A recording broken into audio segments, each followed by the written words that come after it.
Welcome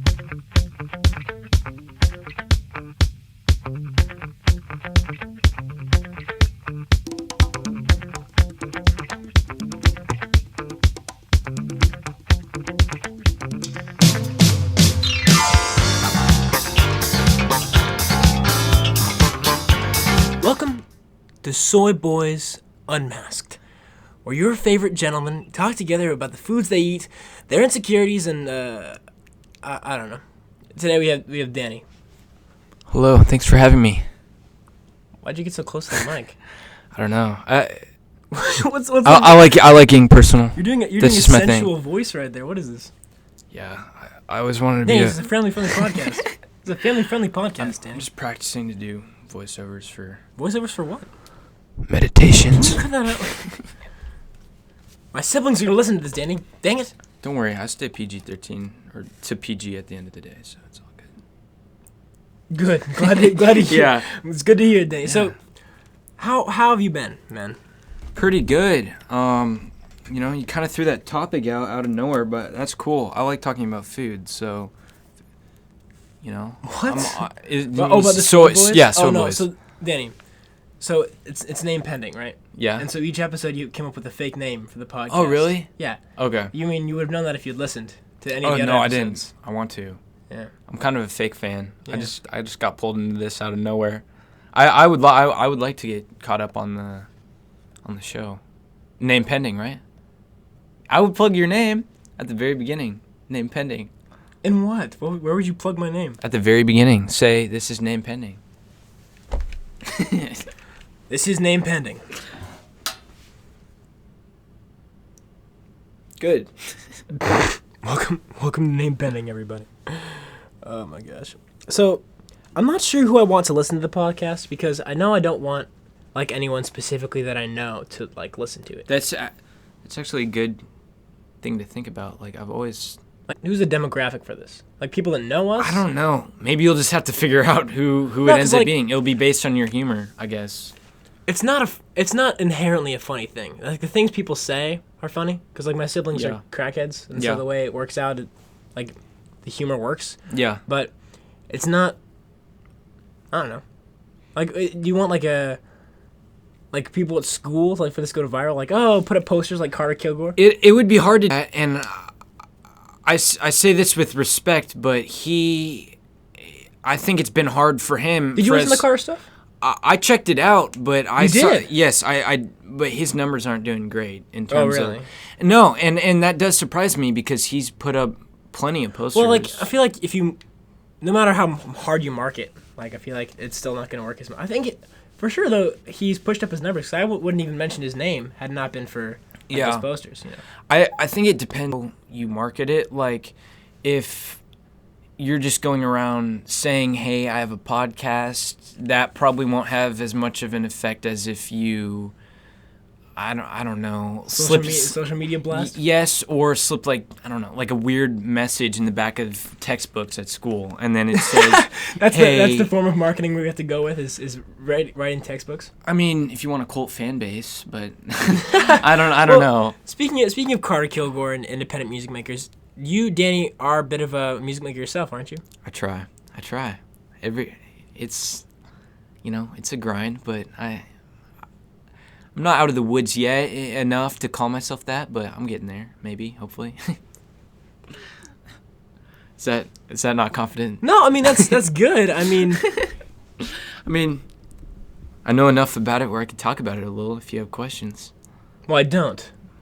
Why? But I mean, I wanted to know like whether you were still doing that or not, because yeah. Danny, for those listening at home, Danny and I worked together for the 48-hour film festival. That was over the sweet. summer. That was an interesting experience. But By the Danny way, independently made the music for the entire project, which was a feat in itself. Like right then and there, like the night before, he was like, "I'm gonna cobble this together." And for like 12 hours, he made a soundtrack for 4.5 minutes of movie, which was insane, by the way. Oh, thank you. Was beautiful to listen to. Thank you. I'm glad you liked it. Oh, go subscribe to Danny's YouTube channel, Film Dorks, where he makes a post-apocalyptic series called Wanderland and other independent film projects. It's very good. It's an art form. It is an art form. So hold on. In one of the shots, right? You of the 48 hour or no of your show of that show. It's Okay, the one that you're making. yeah. Does Matthew Musgrove punch you in the face? Does Matt punch you in the face? Okay, let me revisit the lore in my mind. Is there lore to your show? Jokingly, yes. I would say, like, oh, that backpack showed up here. And it also showed up in this episode. It's not a whole lot. We not have a whole two lot props. as well. There's intense lore behind each of them. Yeah. Let me think. Okay. You know what? Okay, if I recall, it was so long ago since we shot that episode, but I think I'm the one that punches him in the face. Oh, you punched Yeah, him. he gets me pretty good in a chokehold, like yeah, and I'm literally like, but he backs me up against a tree, and I think I'm the one to sock him. Oh, you're the one to punch him. Yeah, it's a short fight. I see. Yeah. So That's cool, that I'm glad you mentioned. That's funny. Well, you haven't made an episode for a while. We put one out recently. Put one out last month. Last couple weeks ago, and last decade. True. Yes. True. True. Gosh, time flies so fast. And what's funny is that was shot almost 2 years ago, and we're just finally getting it out there. And so at this point, it's kind of a nostalgic thing. Like, we want to do our fans the justice of just having it out because we kind of fell behind. Talk about cult following. You do have a cult following about it, because I've had people jokingly, but also actually come up to you and say, Denny, when's the next episode coming out? Yeah. Well, yeah. Which is honestly the dream. It is cool. I actually really respect that, and I think I forget that, and I have to remind myself that that's the case, because that's honestly kind of special. Not to sound cheesy, but it is cool that kids will come up to me, and I don't know them super well, and I know that I might have a connection, like a mutual friend, right? Yeah, I think that's really sweet. We have kind of forced that, by advertising the heck out of it, but at least it's stuck. So right. So did you ever have a marketing campaign for that whole show?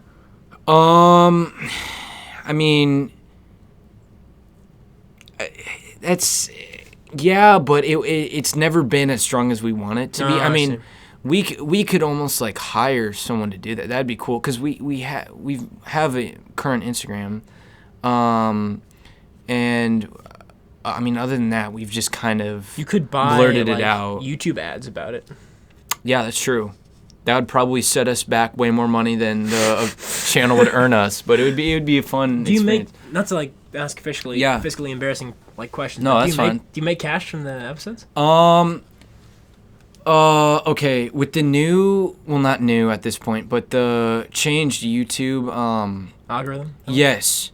Now, absolutely not. We're nowhere near. We need to hit 4,000 hours. 4,000 hours in 1 year, I believe. So, as a combined total, I think we've hit about, I want to say something between 60 to 80, which is still that's pretty good. That's good. That's good enough where it doesn't feel like that was a waste of time. Well, I've often, the only people who've ever asked me about my podcast are people who have asked if it's anywhere but YouTube, because YouTube's algorithm and YouTube as a general platform is pretty bad. I've thought about that. It's like, well, do you watch much YouTube in general? Less so nowadays. Someone was saying earlier that in general it's been more directed towards 8 to 12-year-olds. Real like Logan, I didn't even think about this, but Jake Paul is marketing towards 8 to 12-year-olds. You're right. You see those all those meetups and whatever. It's all those yeah. Kids. Well, also there was that big craze and scare a few years ago when the first Frozen movie came out, and grown adults. The first what? Frozen movie. Frozen, yes, okay. Where grown adults would get up in Spider-Man costumes and Elsa costumes and chase each other around and make content that made literally millions of dollars. Yeah. For just kids who are Spider-Man and Elsa have a child. Spider-Man and Elsa go to the airport. I don't know, man. That was 'Cause, like, weird. That was a weird time for the internet generally, and also a weird time for content creators. Yeah, and it wasn't really plot driven, right? No, it was for like 7-year-olds. So of course not. Okay. No, it was okay. It was I want to watch a grown man punch villains and then marry Elsa. That's weird. And that's my kind of content. It's the content that I go online for, Danny. Yeah. Man, I mean,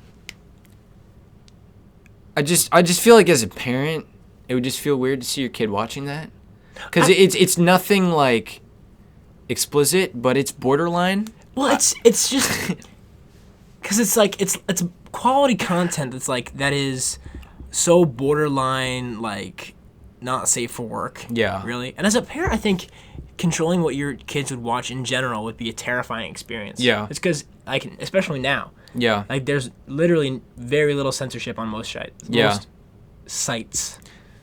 Yeah. I don't know. Like if your kid wants to watch Logan Paul find a dead body, your kid can find Logan Paul finding a dead body. Hey. I mean, that was kind of entertaining. I would give him free range on that, but not. Your 6-year-old son says, "Daddy, can you tell me about 2016?" And you say, "Well, son." Was that 2016 already? Was it? Time flies. Yeah. I feel like it was. That sounds like that amount of old drama. 2016, 2017. Maybe. That's funny. Well, because his movie, right, the one that he made. Who? Logan. The Thinning? No. Thinning? Oh, Thinning? I forgot he was on that. Yeah. No, I was talking about Airplane Mode. Never saw that. Yeah, don't see it. But the Thinning. I forgot that YouTube Red existed. Hold on. Dang. I kind of did too. But then Cobra Kai came out. Did you ever watch see that? I saw the first couple episodes. I didn't see it. I've had very little time to watch actual shows that aren't movies. Yeah. Because it's a lot of time commitment, man. Yeah. And I haven't found a show that really piques my interest since, like, Stranger Things, honestly. Like in general?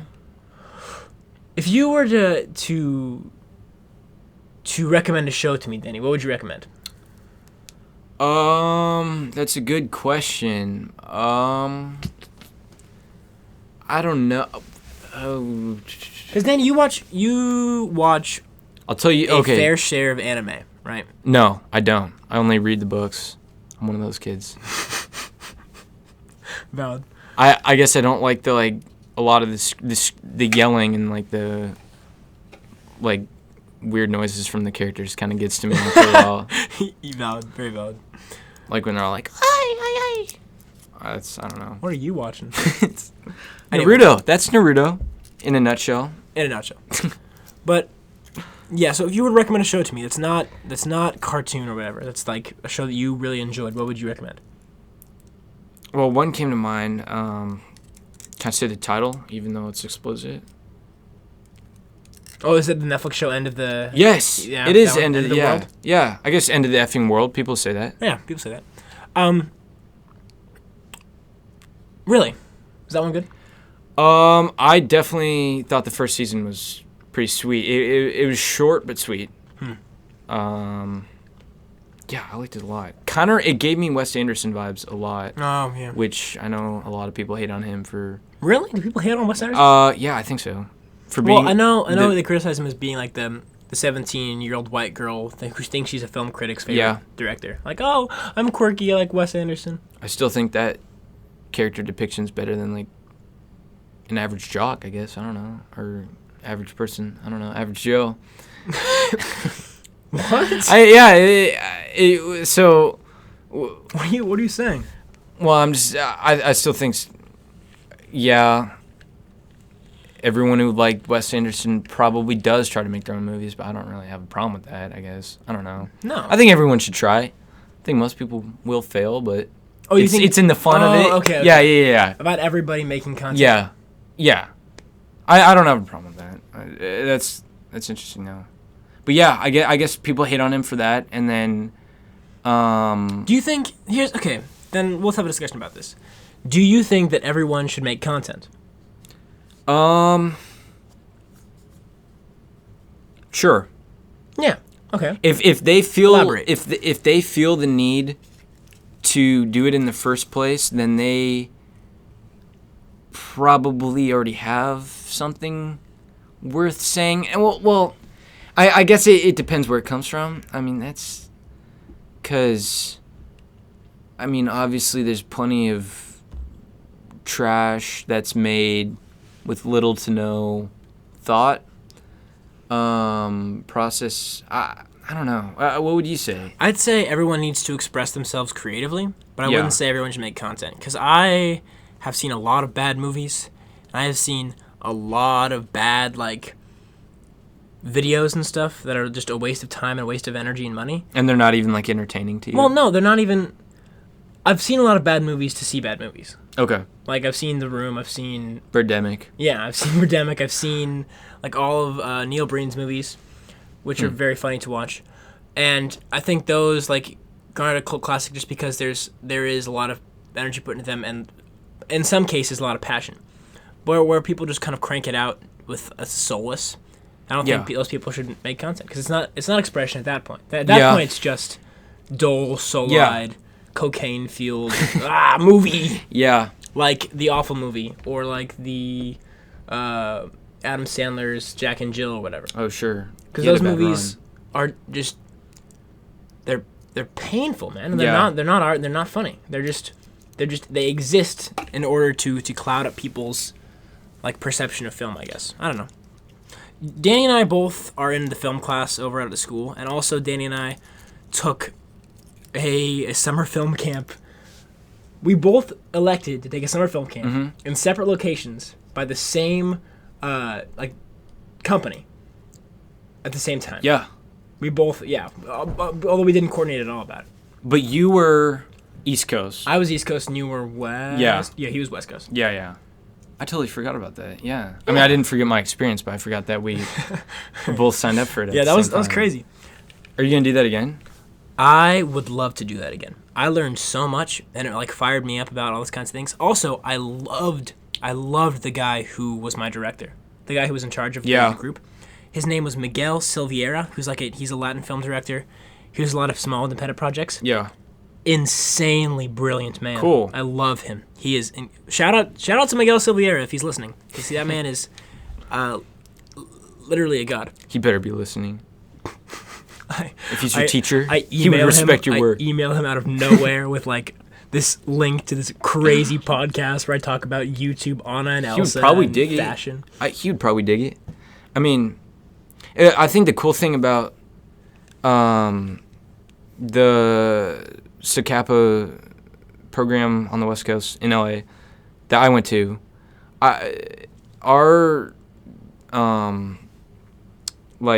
the staff there seemed pretty interested in seeing what people had to like what people created even after they left the camp, because I know the director there was like, "Oh, guys, send me your stuff." Like, really? Yeah, even if it's months down the line. Well, the quote that he gave to us that like stuck with me, or whatever, that made me like really like him, is that he said, doesn't like one of the kids who was really big into Lego stop motion and like swore on iMovie. He was like, iMovie is the way of the future, all right? Really? It is the way of the future, and it is. I did it all the time, and this keeps crashing, and I hate it. And he was kind of this kind of younger guy. And let's call him Jonathan. Okay. Jonathan was like this crazy kid who, whenever we would eat together, he would always like throw food at people, whatever. Anyways, he was a crazy guy. Jonathan was absolutely insane, and we all slept together on the same floor. All the boys did, and so Jonathan would always like cry or like. He was that kind of kid. He was a little wet behind the ears, like his first time away from home. Sure. Which is not funny. It was just difficult to have him as a roommate. Yeah. Or a flatmate. He was sleeping in the door next to me. Anyways, one of the quotes that Miguel said to him, like he took him aside after like one of his breakdowns, and like, "Hey, dude, it does not matter what you do today. What matters is what you work on next time. It doesn't matter what you if this is a bad project, because all that matters is whether you make a good project in the future." And that kind of gives me like hope about having such a terrible podcast, like these first few whatever episodes or whatever. Even if it takes a year of bad, crappy edits together, you'll build a fan base. It'll build not even a fan base. It'll build skills for me. Like, I'm not doing this. Oh yeah. because Benny from the 7th grade is listening to it and Yeah. oh, I love these guys.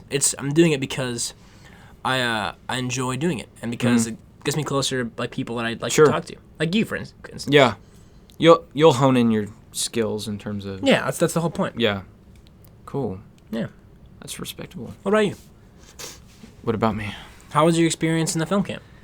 It was sweet. It went by pretty fast. And I don't know if this was specific to our week, but people bonded I would say it took a couple of days. Yeah. But people bonded pretty quickly. I would argue that I made a really good friend and I've only met him in person at that camp. And we've stayed in touch ever since. And I kind of want to fly back out to LA to see him. That'd be so sick. That would be cool. But that was a sweet bonding experience.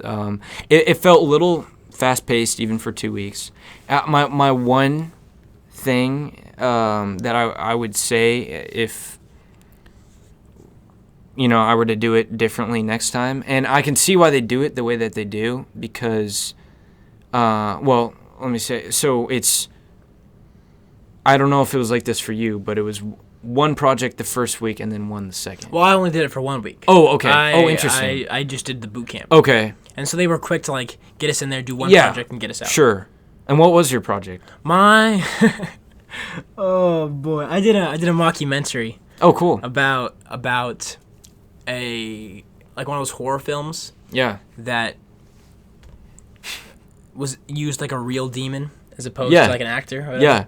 It was terrible. It was awful. Yeah. But it did get it done all the time. Yeah. And the audience breathed heavily out their nose when it happened.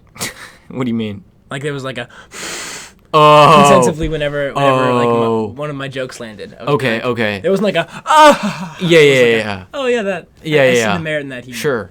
What about you? You did 2 projects, right? So what did you work on? So, and that was my only thing. It just felt rushed having one each. Right. Each week, and but yeah, first project was a one-shot, just a one-shot short film. I don't know what you'd call that. Yeah, I don't know what the professional term is for that.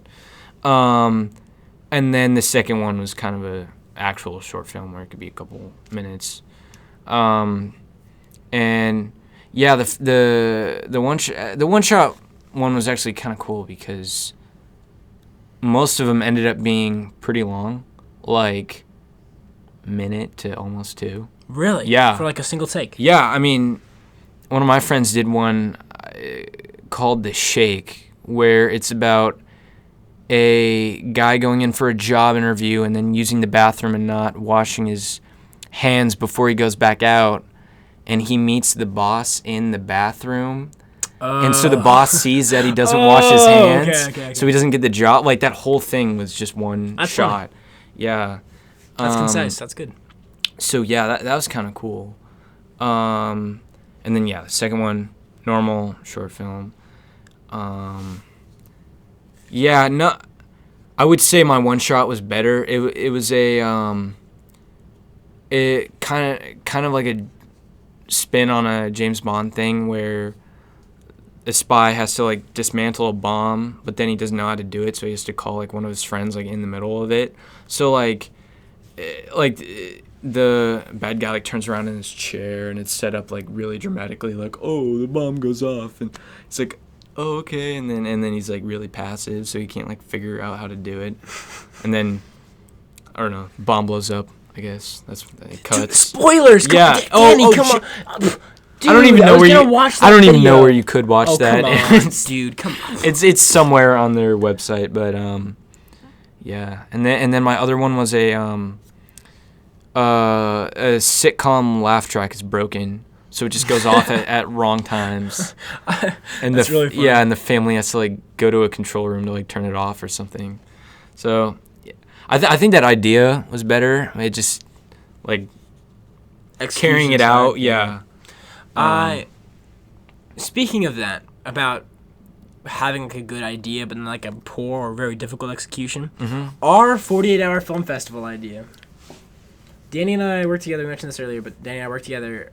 It was Danny's brain project. Danny's project team, under his name, and then everyone, me, you, and our two buddies. Yeah. To help us with the project. Yeah. And our idea was basically, we got slapstick and drama, and we chose slapstick. And our idea was basically Weekend at Bernie's with a twist there at the end. Yeah. And it's on your YouTube channel. Right? Yes. Yeah. It's So on go. Filmworks. We're not gonna spoil it or anything, or like explain it anymore. But go subscribe to Film Dorks and go watch their video. It's the one with the mask image. It's not the other like blue icon. We'll find it. Yeah. We'll find it. Links in the description. Link down below. I'm All right. pointing down. Pointing. Go click on it. Thanks. Yeah.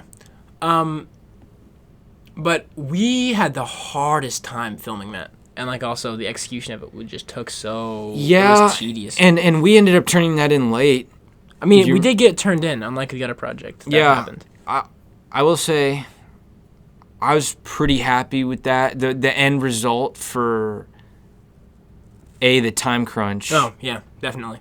And B, I guess I don't really have point B. But I mean compared to the other ones. Considering the amount of time that we had and like the pressure that we all under, because it was also the first film that you and I were like working co-on, and it was also the first time the four of us had come together to do something. Yeah. And so with those like prerequisites, I thought it went swimmingly. Yeah, I did although too. It was a lot of angst to think throughout. Yeah, it was kind of stressful, but at the and we definitely got sick of each other at times, but Yeah. Yeah.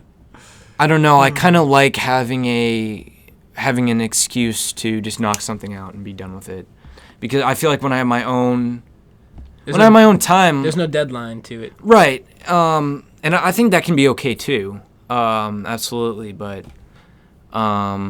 no, I did really appreciate that. Would you say that you work better with deadlines as opposed to not better with deadlines, or what? I would say I work differently. I would say that, like, I mean, if we had no deadline but we had that same story and we wanted to carry that out, it would have been totally different. Right. And I think that's just okay.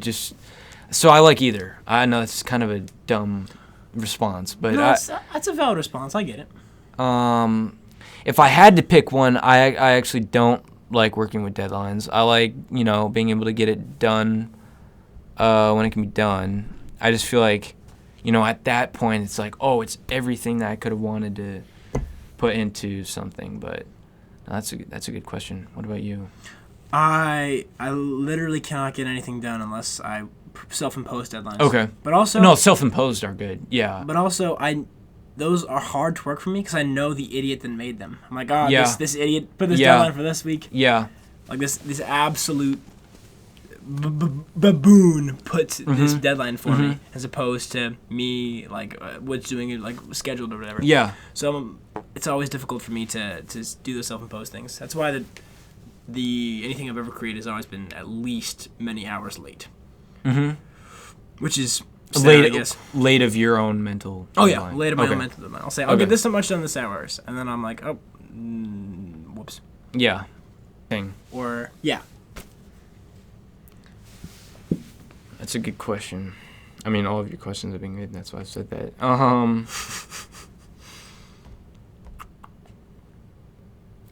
I would say, I don't know. It's been hard for me to find, like, I think some people would say that it's been hard for me to have, like, a specific identity. I feel like I'm one of those people that, like, I'm good with not masking myself, but like kind of directing my personality so that it can be like similar to one person's or another. And so like I feel like that's been good with like making friends, but I feel like in the long run it's just kind of weird for some people that I can't really like it just seems all over the place, And I don't know if that's bad or good, and I want to change that necessarily, but I guess I kind of want to find my identity in when I do more often. So that means like music, film, personality, whatever. Just kind of find a more specific identity. And I don't think it's necessarily a problem to be all over the place, but like, after, I mean, you kind of, especially in music, you kind of want like a specific tone you're going for. Otherwise, people aren't going to listen to you if you have songs that sound everything from, Taylor Swift to Slipknot. Well, Gorillaz. That's kind of true. Yeah. But I don't know. Yeah, I just kind of want to work on my identity in terms of like music, film, whatever. Well, I think it's a good goal to have. Yeah. Man, because like the first step is also identifying what you feel like your switches are. Yeah. And I feel like your switching for personalities isn't bad. It just means you're amicable. Yeah. And I feel like although you're self-aware about that, and a lot of people are, like code switching to do that kind of thing, to act a little bit differently around different people, it's just levels of comfort, I think, and natural. Although I do get what you say about how it fits into your identity and about whether it takes over control of your personal life. Yeah. So, yeah, I mean, I just think it's interesting. And, I mean, I'm sure it'll kind of define itself, like, years down the road. I mean, I got time, Right. in terms of that kind of stuff. But, yeah, I guess that would be mine. What would yours be if you had to pick?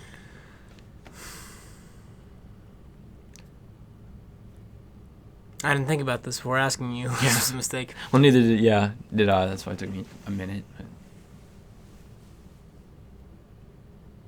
I feel like probably right now I would want to be able to have like a really strong ability to be present. Okay. Because I'm often thinking about completely other things while in the moment. Oh, sure. Yeah. And like it's hard for me to be centered in a certain area at any given point in time. Okay. But it doesn't mean that I'm always like driven to do things, like brand new things, or to always innovate. It just means I'm never able to actually focus on things. And it would be nice, I think, to be able to stay and feel in the moment. Sure. Which is kind of cliche to say. No, that makes sense. Because, like, I want to be centered or whatever. But to be, like, actually present during a lot of moments and to live, like, apart from, like, your busyness and to do and live your passion, I think, is definitely the goal that I'm trying to work for. Yeah, that makes sense. So, like, would you say when you can't focus on the present, would that be because you have, like, a ton of different ideas going around at once? Or is it just, like, one other thing that you think about instead? One other thing? Probably the prior about, okay, like, there being so much to think about all the time. And also there'd be just so much stress. And I feel like that's also what you were talking about, what I'm talking about. It's pretty common for people our age, too. Yeah. People from our demographic as far as high school goes. Yeah. Probably. Well, I also would say that that's not necessarily a bad thing. You would just want to hone in, like, specific outside idea. I mean, because if it's stuff going around that, like, you wouldn't normally think about, then maybe that would be a cool idea to have in the first place. You just want to, like, pick certain ones. Because it's like, if I literally had 100 ideas at once, I probably wouldn't be able to act on all of them. Yeah. Yeah, I don't know. I've always struggled with trying to prioritize that kind of stuff, and it's a learning process. Yeah, it is a learning process, and it's good to recognize that as this stage in our lives, because that's kind of the point of being in high school. Yeah, having a learning true. process, because it's crazy to me that people our age have their whole lives mapped out. About like what they're going to do after high school, what they're going to do after college, like how many kids they're going to have. And that's so bizarre because... Do people know how many kids they're going to have when they're our age? I mean, some of them are already having kids, so I guess so. Dang. Well, I think those are the people who are having kids already don't know exactly how many kids more they're going to have. But to have people have their whole lives planned out is intimidating to compare yourself to that. But it's important for you and I to recognize that right now we're doing everything that we can. Yeah. Do you feel like good for them when it's like, hey, you're 16, 17, whatever years old, and you've got it set? Or are you kind of like, hey, I'd kind of watch yourself? Are you kidding me? Absolutely not. Yeah. Those kids who are making their life decision at age 15, no. Yeah. No, it's like getting married at 18. Yeah. It's crazy. Yeah. Okay, No, interesting. no, Because no. I've always kind of been like, Because life happens to you outside of, like, the vacuum well, of sure. your mind. Yeah. So it's impossible to plan for everything. Yeah. You want to hope for the best, prepare for the worst. Yeah. Right. Well, it's just I feel like people who I've talked to who have these whole things planned out don't have tenacity about their lives. Like, oh, if this happens, like, oh, what would this happen? What if you can have kids? Or what if, like, you have suddenly a different passion, you change your major or whatever? And they're like, oh, I don't know. Yeah. Because I think my policy on life is that it should be enjoy the moment, and you shouldn't, like, necessarily try to plan everything out all at once. Yeah. I think being in control on top of things is different than being a micromanager about your own existence, you know? Okay. That's good to know. Yeah, I'd kind of have to define those separately for myself at times, yeah. Cool. Cool beans. Cool beans. Well, this has been Real Talk. Yeah. 3rd episode, right? 3rd? This is the 4th one I've recorded. Oh, okay. And we'll see when this one comes out. Yeah. In definitely many weeks after recording this, because I'm crap at editing. Sure. And it'll take forever. And break's coming up, dude. 5-day. 5-day break. I'm ready for it. I'm so pumped for that. Anyways, thank you all for listening. If you've stayed on this long, make sure to like, comment, and subscribe, and to make sure to go subscribe to Film Dorks, man. They're bumping out quality content. They already have quality content. I'm in a few of their videos. Yeah. At least a few. At least a few. I think. Hopefully. Definitely. It'd be weird otherwise. Yeah, this would be. Links in the description, though. I love you dearly for listening. Thanks for having me.